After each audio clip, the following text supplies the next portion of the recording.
G'day, my name's Tomo and welcome back to another episode of Tomo's Tune-Ups, proudly sponsored by Minisport. On this episode, we are talking about the main internal component, the crankshaft. So why do we have this thing and how much did it cost? Well, cost, that's quite expensive, depending on what you want to go with. We'll get into that in a minute.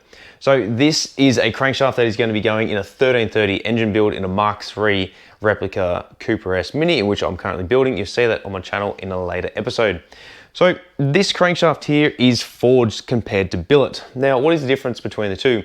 Billet goes across the grain, whereas a forged crankshaft, it follows the webs and journals of a component. This has also been heat treated, so it is super strong. And this is also, I might add, a Cooper S small journal crankshaft. This will only suit a Cooper S block. So it has different size journals. The journals are these bits here where the conrods go on. You can probably see a bunch of components behind me here. And the reason why we had to change this is I'll get into that in another episode when we do the engine build.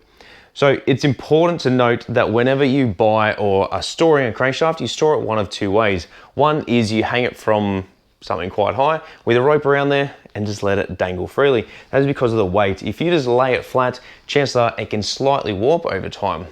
Or you store a crankshaft in an engine block.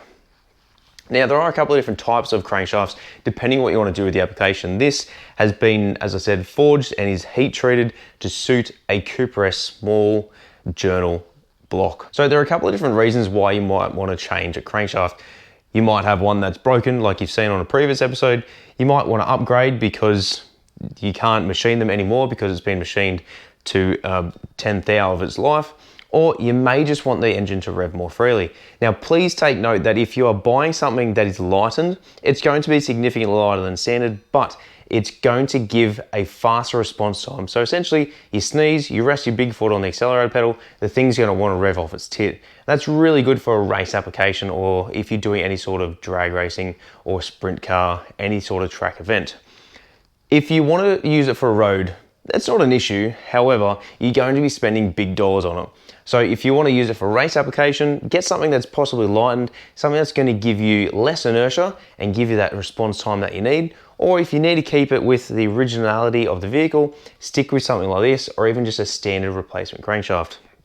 This has all the technology in it of a new one and is up to date and has been remade to suit the most modern technology.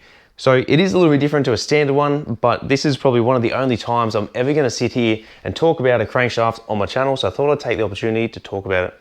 This is something that you shouldn't really need to ever replace unless I said before it's worn out within an inch of its life and you can't grind anymore, it's damaged, it's broken, or you just simply want to upgrade. Also, with this crankshaft as well, we need to make sure that we replace the C-clip that sits inside here. So you have your primary gear that sits on there, and then you also have a washer, and then you have a C-clip. That C-clip does need to be replaced, which we'll talk about in another episode.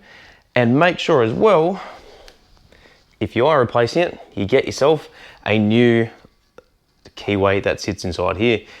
This is super strong and you do need a specific one to fit in there, and it has been reinforced to make sure that it doesn't slip or bend.